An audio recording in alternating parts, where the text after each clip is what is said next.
Fala, meus anjos e demônios. Como vocês estão? Vocês estão bom?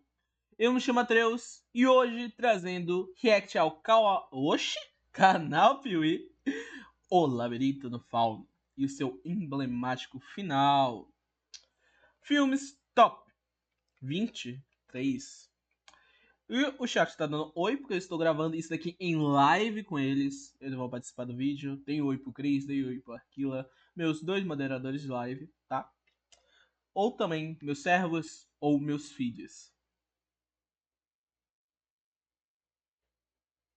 Eu não tenho. Eu tenho. Eu não vou falar nada. Bora logo pro react. Antes de tudo, QR Code para me ajudar a comprar 2 pentes de memória RAM de 8 GB. E caso queira fazer pedido de react, também pode a partir de um real. Bora logo antes que eu enlouqueça isso daqui. Oh, vou até aumentar aqui pra vocês verem. Bater 500 inscritos pra ganhar lore no canal. Isso é verdade. Isso é verdade. Vocês ganham lore. Eu sou um nerd, pessoas. Quero lore. É isso aí. Ajudem a bater essa meta até o final do ano. Bora lá. Ai, botei transição. Isso mesmo. Se inscreva no canal, deixa um like. Bora lá. Play.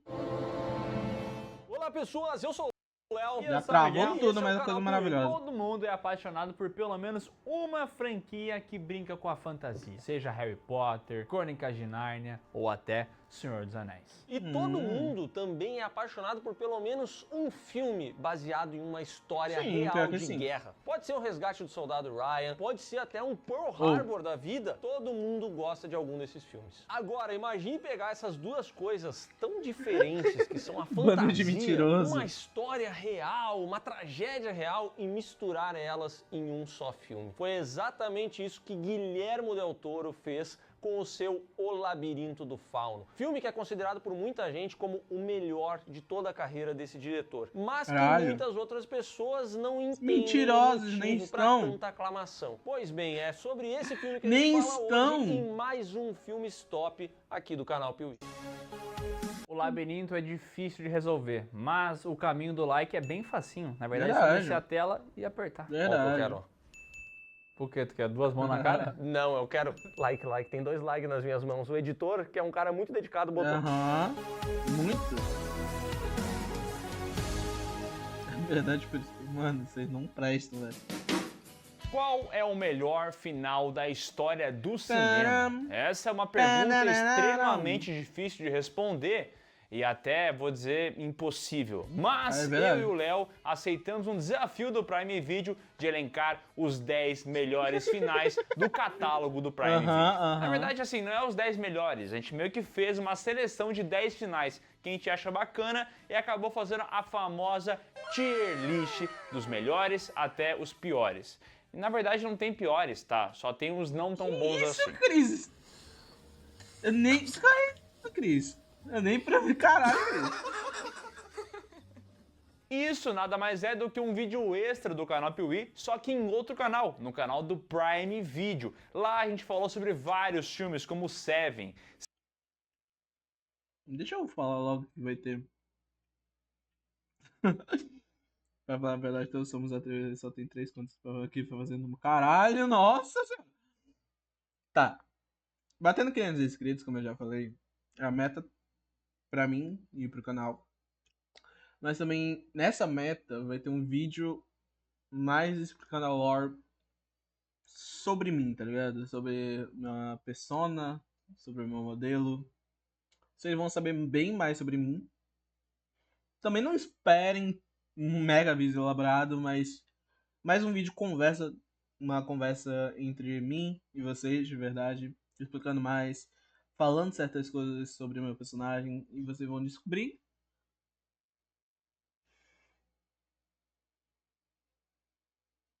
Não vai ter nada disso, não. Não vai ter nada disso, não. Calma lá. Mas realmente vai ser a lore.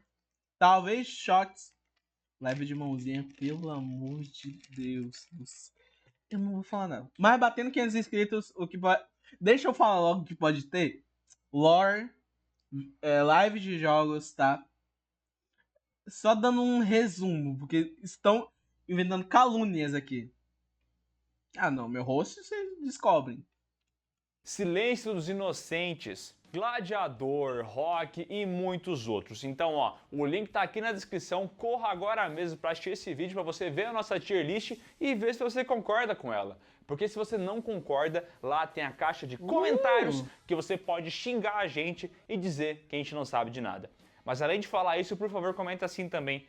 Traz o Piuí de novo, eles são tão bons, eu não consigo viver sem Piuí. Que isso, Léo? Miguel, quer dizer. Acho que vai ficar legal. Droga! Tá bom, eu aceito então. Meu pai não é meu pai. Que isso, gente? Sonhos têm significado? Quando a sua namorada sonha que Não você sei. estava traindo ela, isso significa alguma coisa? Muitas vezes não. Mas para diretores, pessoas criativas, os sonhos podem ser fontes de construções de... Labirinto no Fauno, eu assisti quando criança esse filme. Então, eu não lembro muita coisa não, Labirinto no Fauno. Eu lembro de ter assistido. Eu lembro de ter ficado um leve medo. Teu pai não é teu pai, você é adotado. Bora continuar o vídeo. de novos filmes, como é o caso do Stephen King, que não é diretor, mas que sonhou com um caso é onde muito ele era bom, assediado muito por bom, um fã, que eu e me assim lembro. surgiu Louca Obsessão. E o Robert Rodrigues acabou utilizando os sonhos do filho para fazer Shark Boy e Lava Girl. Meu Deus do céu. Sonhe, sonhe, sonhe, sonhe. Mas eu só conheço um caso de diretor que tinha sonhos lúcidos e transformou isso em um filme. E esse caso é o de Guillermo del Toro. E aí você se pergunta, o que são sonhos lúcidos? São aqueles casos em que você está sonhando, mas você sabe que está sonhando, você sabe que está dormindo, apesar de você não conseguir fazer nada para parar essas coisas, entendeu? É o famoso caroço de azeitona. O famoso azeite na cabeça. Vai sentar na cabeça. Vai sentar na E o Guilherme Del cabeça. Toro revelou que ele tinha sonhos com um ser mitológico, um fauno, onde ele tinha conversas e ele podia viajar com essa Caralho. parada. Era uma figura assustadora e tudo mais, Sim. mas ele conseguia manter conversas com esse bicho. Antigo também. Ai, eu morri com casca de bala agora, eu morri. Ah, não, velho. Os anos foram se passando e a carreira desse cidadão estourou. Ele fez projetos de grande sucesso como Hellboy e Bom. Blade 2. E depois de se Hellboy eu quero aventurar até por esse mundo de rever, velho. super-heróis, ele decidiu que queria fazer um projeto mais intimista, muito mais pessoal. Foi aí que o já consagrado Guillermo del Toro pegou seu caderninho, lembrou das suas anotações sobre o fauno e criou o Labirinto do Fauno. Um filme que não foi feito com nenhum estúdio gigantesco, porque o Guillermo del Toro Meu queria ter Deus domínio do céu. total da obra. Ele podia ter tido mais orçamento, mas Caralho. preferiu fazer um filme em espanhol e do jeito que ele queria. Porque se fosse Caralho. em Hollywood, obviamente, ele teria que fazer o filme em inglês, né? Já que o americano não consegue ler legendas. Certamente que sim. Labirinto no Lançaram em Fauno. 2006 com o roteiro e direção de Guillermo del Toro, que Foda. já dirigiu o filme A Forma Forma d'Água, d'Água, Círculo de Fogo, Hellboy. Esse cara, Uma ele tem panca. vários projetos muito interessantes Tem. no currículo. E até alguns meio desconhecidos, como O Espinhaço do Diabo. A espinha Não do diabo. conheço. É que é Espinhaço del Diablo. Ah, é verdade. O Labirinto do Fauno abre com um conto de fadas. Nele a gente conhece a história da princesa que era filha do rei do submundo. Gente, só pra eu explicar. O Chris, ele meio que ele quer fazer experimentos comendo. Literalmente comendo, tá ligado? Arrancando pedaços pra saber como que aconteceria, se ganharia poderes ou não. Meu Deus do céu. Mas que decidiu visitar o mundo dos humanos, onde ficou cega pelo sol. Assim Caralho. como aquele personagem lá do filme Homem nas Trevas. Foi pelo sol? Talvez não foi igual ao Homem nas Trevas. Não foi igual mesmo, La não. luz del sol la cegó y borró de su memoria cualquier indicio del pasado. Ela não só ficou cega, como perdeu a sua memória, se Caralho. tornou uma mortal e acabou falecendo no mundo dos humanos. No entanto, o rei do submundo nunca perdeu a esperança de que a sua filha algum dia retornaria até o seu local de origem. E foi por isso que ele espalhou pelo mundo alguns labirintos que funcionam como portais, que estavam esperando essa garota justamente aí pro dia em que ela estivesse pronta para voltar para casa. Vuestro verdadero padre hizo abrir portales que permitieran vuestro regreso. O filme então corta para 1944 na Espanha. E esse período, 1944, estava rolando a Segunda Guerra Mundial, mas a Espanha vivia um capítulo quase que à parte, que era a Guerra Civil que eles tinham lá. Mas assim, em 44 a Guerra Civil já tinha terminado, só que ainda tinha alguns rebeldes espalhados pelo país, então os militares iam atrás dos dissidentes. E vale a pena falar que esses rebeldes estavam indo contra a ditadura do Francisco Franco, que era o ditador da época. Tem que se fuder, acabou! Nesse contexto, nós conhecemos Ofélia, uma menina que tem apenas 10 anos de idade e é apaixonada por contos de fadas. E atualmente a Ofélia está passando por um momento peculiar na vida dela, porque ela está sendo obrigada a se mudar com a sua mãe para viver junto com o padrasto dela. Ou melhor, não só para viver com o padrasto dela, né? Mas existe uma situação aqui, a mãe da Ofélia está grávida. O padrasto dela, que é o Capitão Vidal, um dos grandões ali do regime fascista, ele quer porque quer ver o nascimento do filho dele. É uma tradição na família. Quando uma criança vai nascer, o pai tem que presenciar isso. Então ele faz com que a mãe da Ofélia e a garota se mudem lá. Mas tu esquece que eu sou metade de anjo, né, Cris? Não é possível. Eu sou meio a meio, pô. Tipo, eu não consigo ser realmente 100% puro ou ser 100% não impuro, tá ligado? Impuro. Eu sou o meio a meio de fato. Eu sou literalmente yin yang. Lá pro acampamento dele para que ele possa assim presenciar o nascimento do filho, que ele nem cogita a possibilidade de ser uma menina. É um filho homem e ponto. Eu fiquei bolacha. Na nova casa, a Ofélia se sente meio sozinha, ela não tem amigas, ela fica retraída lá. Só que numa noite isso acaba mudando, porque ela recebe a presença de um louva-a-Deus, que depois se transforma numa fada e leva ela até um local místico, um labirinto. O labirinto de quem? Do Fauno.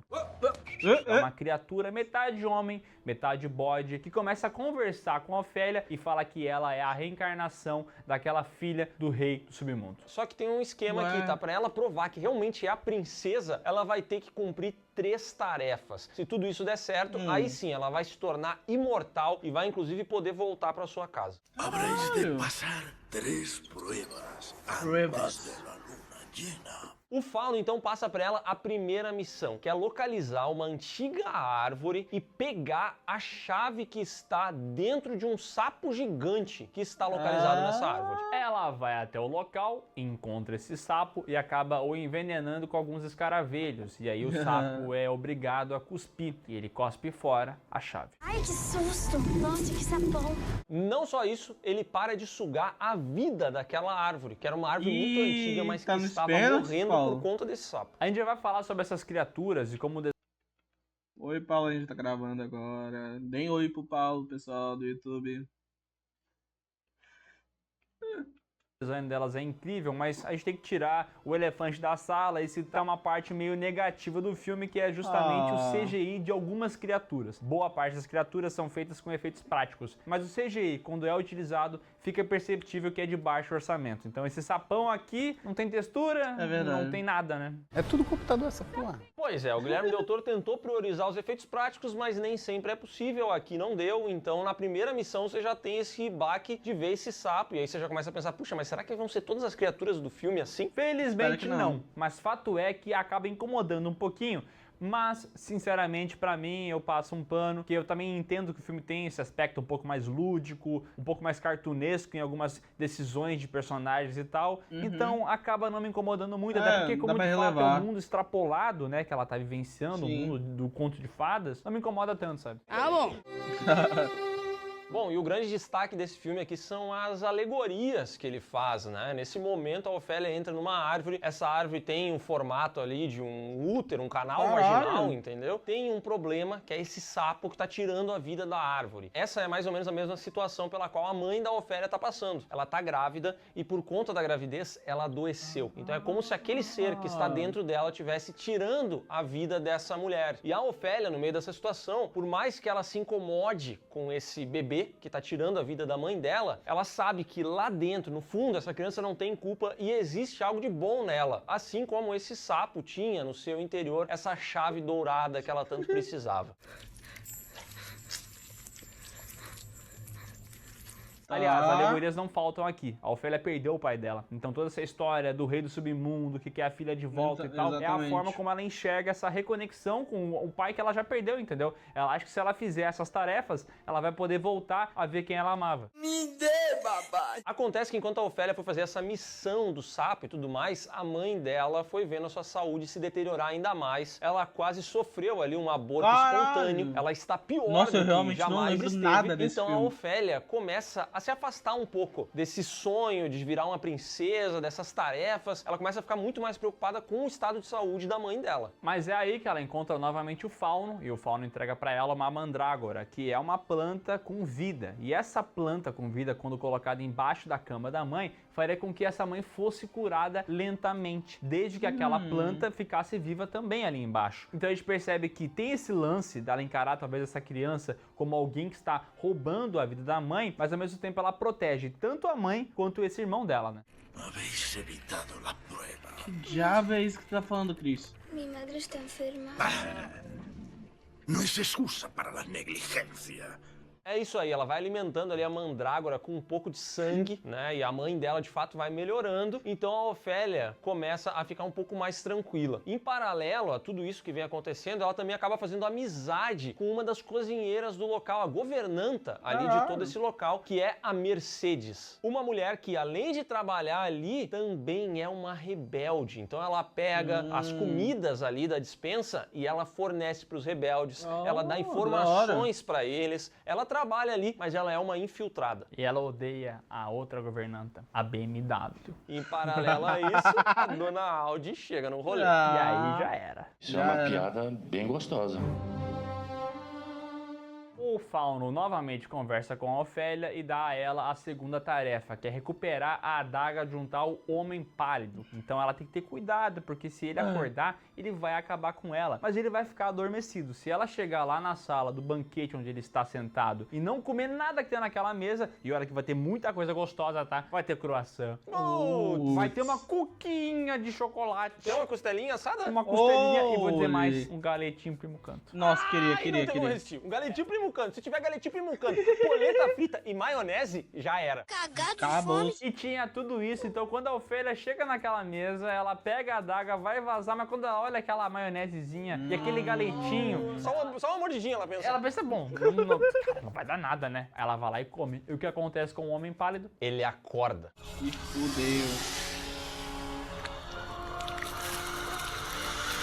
Muito foda, Ele viado. acorda, coloca os seus 2 olhos nas mãos, ele mata 2 das fadinhas que estavam ali, dando suporte pra ela, que nem a fadinha que ajuda o Link nos games de Zelda. E acaba perseguindo essa garota até a saída do local, onde Bem ela, pior. por sorte, consegue abrir uma porta que a leva diretamente pro seu quarto e escapar dessa criatura. Ela desenha uma porta. Caralho, que da hora. Esse bicho é muito foda. Esse design dele, graças a Deus não foi zica. CGI e tal, efeito prático. Muito E você zica. vê a pele dele, tem uma textura assustadora. E o jeito que ele Caralho, coloca velho. os olhos nas mãos e ele bota aqui, ó, as mãos no 2006? rosto. Cara, é muito assustador. Esse Não, eu acho que Shippuden é de 2008, pô. Não posso estar errado, mas eu acho que Shippuden é de 2008. 2008 ou 2007.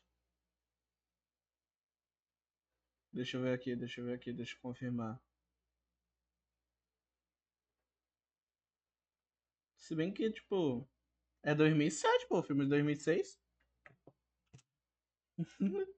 é um dos monstros mais icônicos da história do cinema. É verdade. Caralho. E surgiu nesse filme aqui, Ah, mas tem espanhol, tudo, fotos, deu uma 2006, e saída. ele já é essa criatura que todo mundo reconhece. Lembrando Você que é um pode mundo de não ter magia. assistido esse filme, mas você já viu a imagem desse Sim. bicho. Aliás, essa figura é muito mais reconhecível que o próprio Fauno, que dá título ao filme, sabe? O Fauno é muito interessante, é um visual bacana, mas esse homem pálido, nossa, ele marca a tua alma. Quando tu assiste ele, tu não esquece. O cara é foda, patroa. E felizmente, como o Miguel Miguel falou, tanto ele quanto o Fauno são feitos com efeitos Muito zica. práticos. Então essas E criaturas... só uma coisa, tá? Eu vejo muita gente falando assim, mas nem sempre efeito prático é bom e tal. E é verdade. Às vezes o efeito prático pode não ser muito bom. Mas quando ele é feito com a maestria que foi feita nesse filme aqui, a gente tem que evidenciar, né? Aliás, o Guilherme Del Toro é um cara que consegue transitar muito bem entre essas duas áreas. Vale lembrar que ele dirigiu Círculo de Fogo. Esse filme tem um monte de efeitos práticos, tem os caras dentro da cabine, tem pedaço de robô de verdade, mas tem momentos em que o efeito prático não supre as necessidades dele. E esse é um bom exemplo de filme que consegue transitar bem entre as duas coisas, entendeu? O Labirinto do Fauno não consegue transitar, mas aí também é uma questão orçamentária, né? Porque eu quero meu dinheiro. E lembrando as alegorias, É o Homem muito Pálido zica, é o dito primeiro pelo Del Toro só. como uma referência ao fascismo, que promete para as pessoas banquetes, riquezas e até para as crianças, muitas vezes, como você pode ver lá durante a época do nazismo, a juventude hitlerista que prometia mundos e fundos, mas na verdade só estava arrancando a inocência delas. Também tem uma outra leitura com o Homem Pálido, que é justamente o fato dele pegar os olhos e utilizar eles nas mãos, que seria uma espécie de rei ou uma espécie de monarca, de comandante militar, que já não consegue mais enxergar as coisas da maneira como todo mundo enxerga, e sim com as mãos, como um manipulador.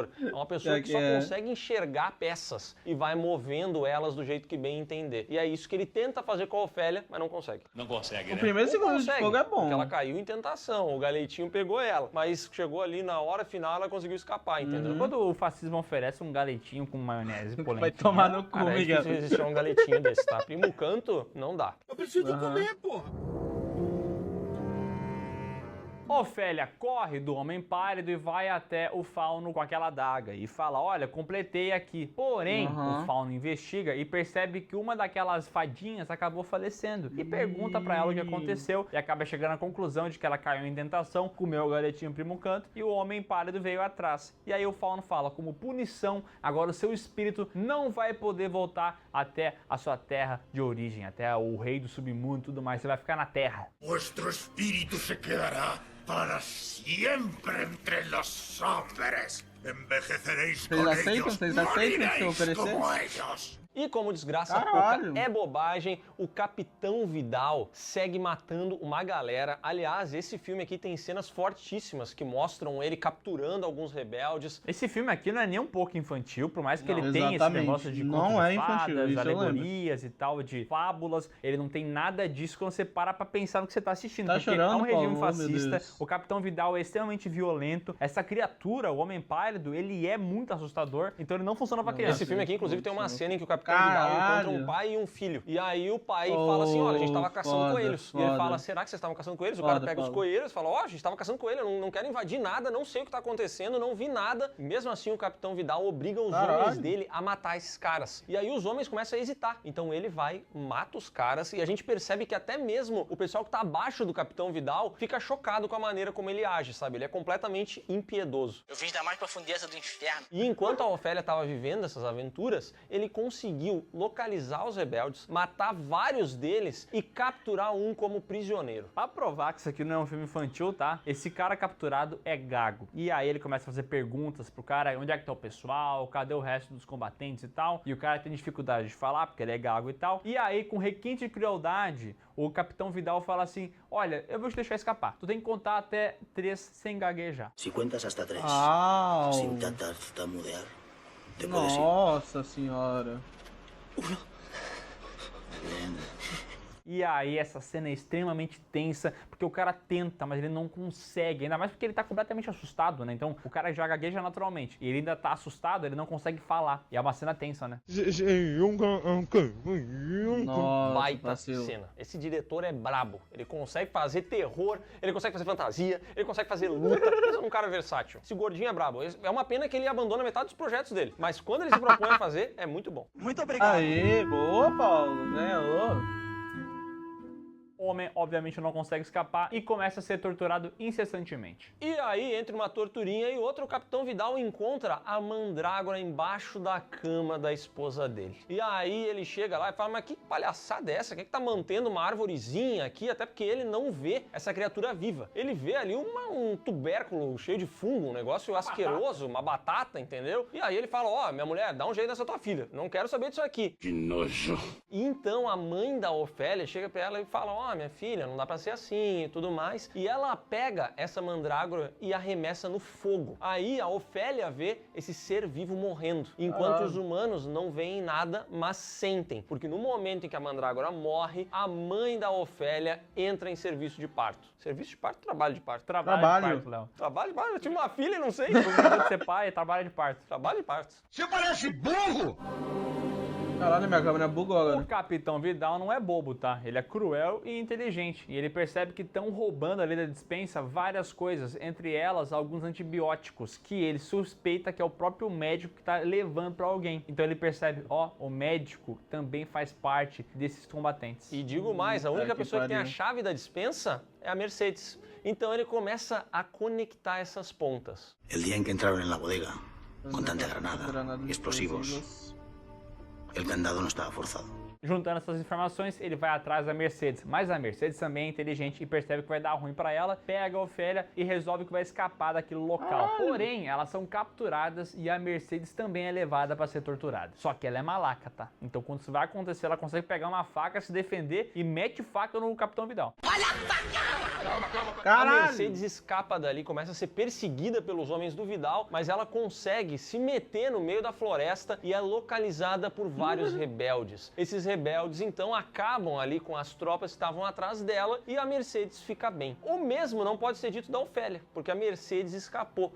mas a Ofélia ficou lá no QG do Capitão Vidal. Onde é que eu tô? O capitão levou uma facada, mas tá vivo ainda e vai atrás da Ofélia. E antes que ele chegue nela, a Ofélia é encontrada pelo Fauno, que fala, olha, eu vou te dar mais uma chance, entendeu? Tu pega essa criança agora, que acabou de nascer e tal, e leva até o labirinto. E aí a Ofélia faz isso, pega o bebê, vai até o labirinto, encontra o Fauno e ele dá a ela uma nova chance. A última chance de ela cumprir as suas tarefas e voltar para sua verdadeira casa. Essa missão é muito simples, é derramar o sangue de um inocente ali num caminho do labirinto. E foi justamente por isso que ele falou para ela levar o bebê. Tem que matar uma porra dessa. Porque o bebê acabou de nascer, então ele é 100% puro. E a Ofélia, nesse momento, diz assim, não, eu não farei isso. E aí o Fauno fala, poxa, mas essa criança acabou de nascer, ela não tem contato nenhum contigo, ainda teve uma questão dela ter feito a sua mãe adoecer, no fim das contas falecer, porque no parto a mãe da Ofélia acaba morrendo, e a garota ainda assim diz que não fará mal nenhum a essa criança. ¡Entregadme al niño!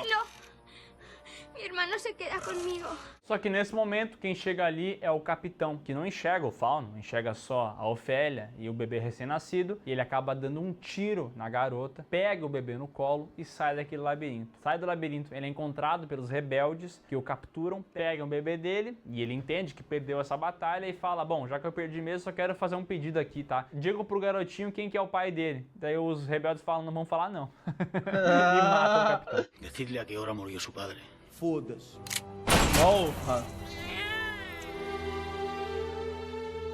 A Mercedes então entra no labirinto e encontra a Ofélia já à beira da morte. E nesse momento a gente vê ali a visão dela, a gente vê ela sendo transportada para o mundo fantástico, onde ela finalmente é recebida pelo rei do submundo, pela rainha e até pelo Fauno. E ali é dito que ela, não derramou o sangue da criança, derramou o seu próprio sangue naquele local e por isso cumpriu a última tarefa e voltou para o seu verdadeiro lar e para o seu posto de princesa do submundo. Caralho, viado.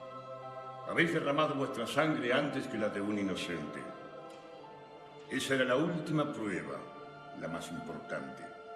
Esse final deixa muita gente perdida, porque acha uma parada meio triste, a garota morreu e tal, mas ao mesmo tempo é reconfortante, porque ela conseguiu ir até o submundo lá, voltar a ver seu pai, o rei, que era pai dela, no caso. Mas acontece que o que as pessoas ficam perdidas é tipo, pô, mas como é que funciona esse labirinto? Como é que funciona esse fauno? Ele existe, ele não existe? E assim, a leitura mais óbvia é que de fato ele não existe. Tudo que ela viu foi uma projeção que ela fez, uma imaginação, um jeito que ela criou pra poder suportar as dores que ela sentia, entendeu? Ela preferiu olhar ali naquelas fábulas fábulas, naquelas histórias, um jeito de passar por aquilo. Não é à toa que só a Ofélia consegue enxergar o fauno, a mandrágora, como ela abre portas com um pedaço de giz, como ela entra nesses lugares e tudo mais. O que realmente acontece aqui é que a Ofélia preferiu o terror de monstros e situações assustadoras ao terror que era a sua própria realidade. Exatamente. A vida dela era muito pior do que fugir do homem pálido, do que ter que correr atrás de um sapo gigante e tudo mais. E a criança, ela tem esse lance, essa ingenuidade, essa imaginação para conseguir transformar situações assim em verdadeiros contos. Esse filme aqui, para mim,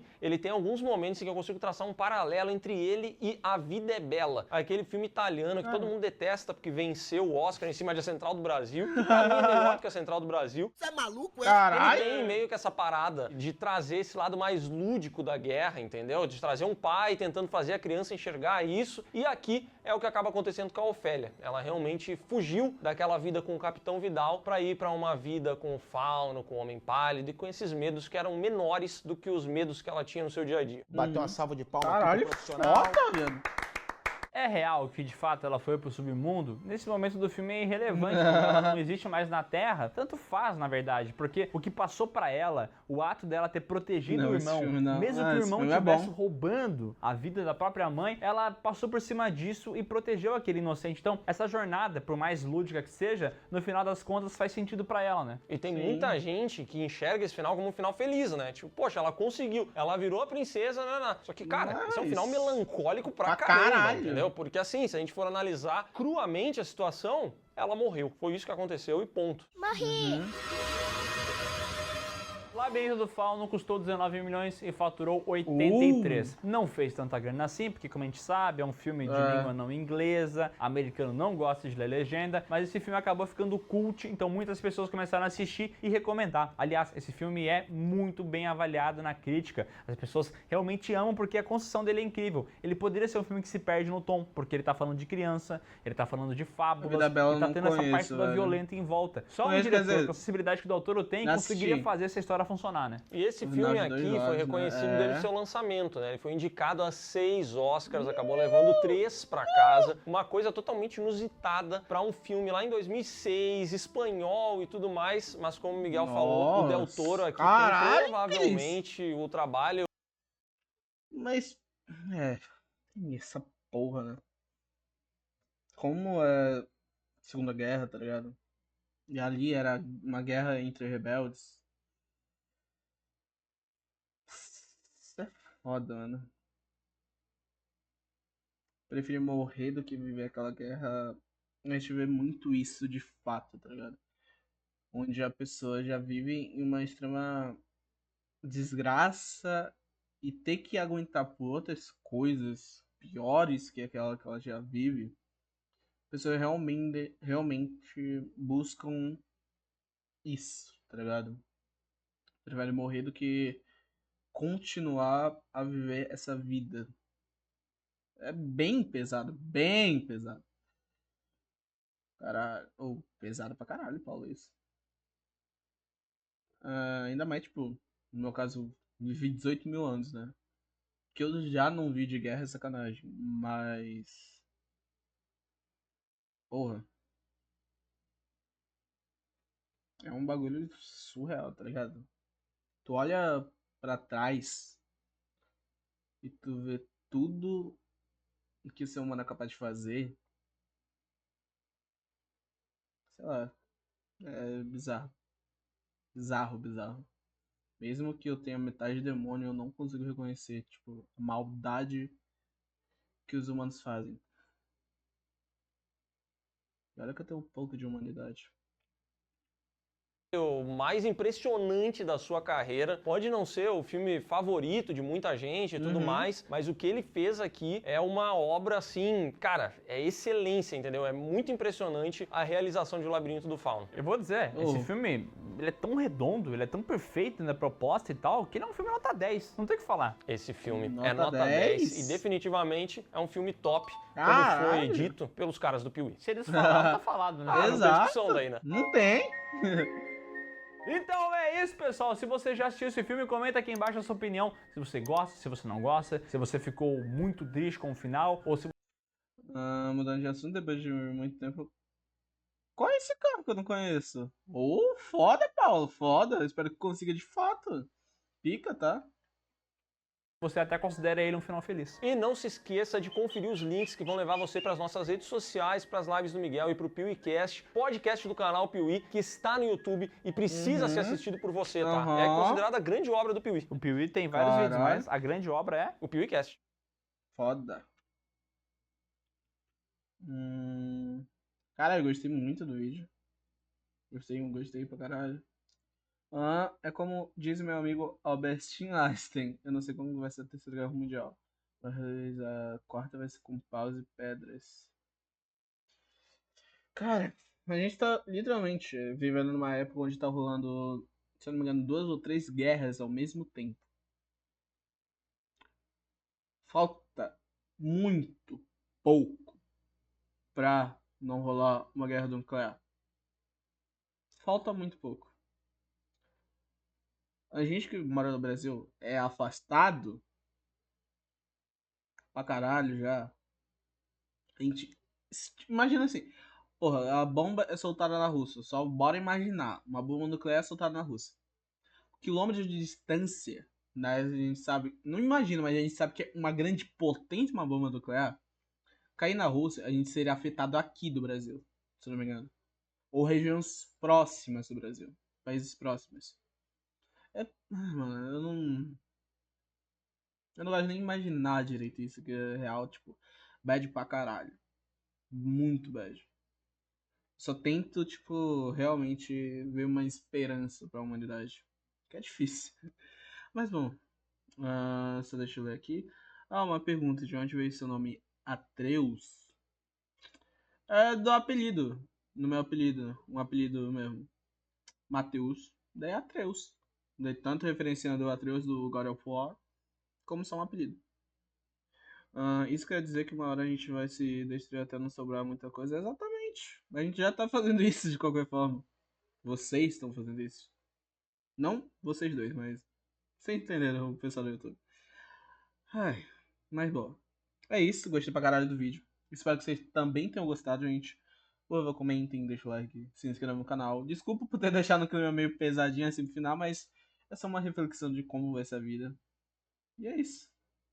Até a próxima. Bye.